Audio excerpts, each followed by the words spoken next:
Selamünaleyküm, hepinize merhabalar. YouTube yemek kanalıma hoş geldiniz. Ben Taha Duymaz. Bugün sizlere Ramazan ayının vazgeçilmez olan güllaç tarifini vermek istiyorum.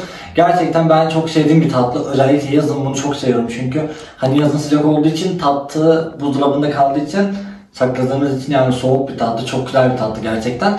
Tarifini vermek istiyorum sizlere. Çok güzel bir tarif. Tarife geçmeden önce YouTube kanalıma abone olup zili açarsanız ve videoyu beğenip yorum yaparsanız çok sevinirim. Zili açmayı unutmazsanız çok sevinirim.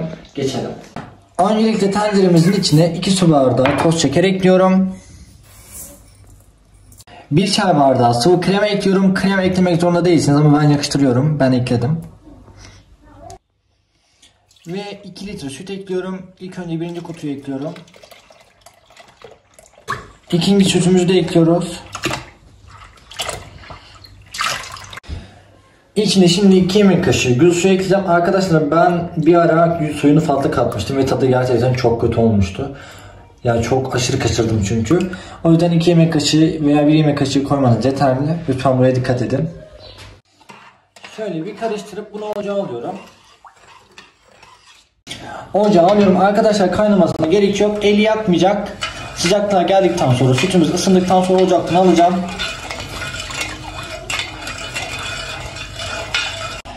Evet benim sevgili izleyicilerim, sütümüz elimizi yakmayacak sıcaklığa geldi. Böyle sanki duş, yani öyle demek doğru mu olduğunu bilmiyorum ama hani duş aldığında sıcak suya benzer, elinizi yakmayacak derecede. Şimdi bunu ocaktan aldım. Evet arkadaşlar, burada benim güllacım var. Kaç yaprak olduğunu bilmiyorum bunun. Kaç yaprak güllaç yazmıyor arkadaşlar. Ben bunun hepsini kullanmayacağım ama kaç yaprak koyduğumu söyleyeceğim sizlere. 2 litre sütü kaç yaprak güllaç koyduğumu söyleyeceğim.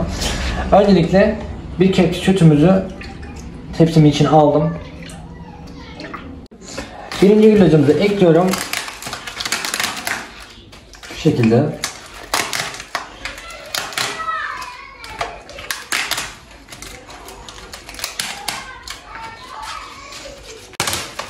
Benim burada 14 yaprak güllacım var. 14 yaprak güllacı ekliyorum. Her katına süt ekleyeceğiz bu arada. Bunu unutmayın. Şöyle güllacı ekledikten sonra üzerine sütü ekliyorum.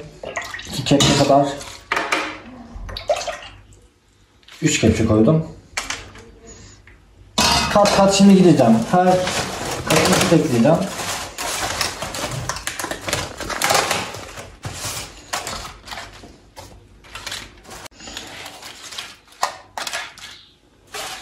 Her katına süt ekleyeceğiz. Bunu unutmayın. Şöyle.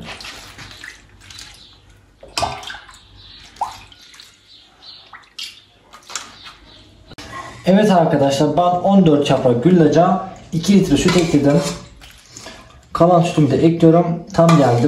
Üzerinde 3 litre süt diyordu. Yani 3 litre süt ben fazla gelir diye düşünüyorum. O yüzden 2 litre kullandım. Normalde de zaten 2 litre kullanıyorum her yaptığımda. Bak yetti. Şimdi bunun sütünün çekmesini bekleyeceğiz arkadaşlar. Altında da bir sürü süt var. Şimdi kuru demeyin hemen. Çünkü bir sürü, bak şöyle. Bu daha çekecek birbirini.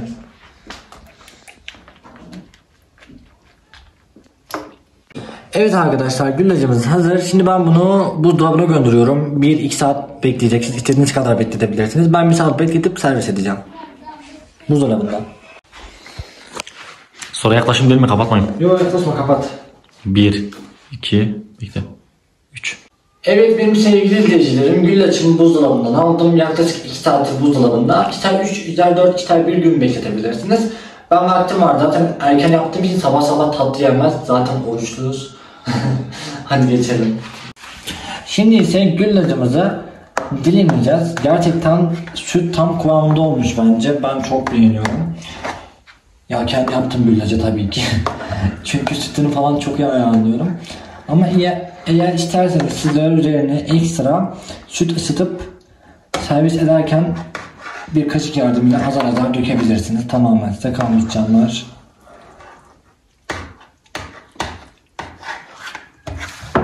Şöyle dilimliyoruz.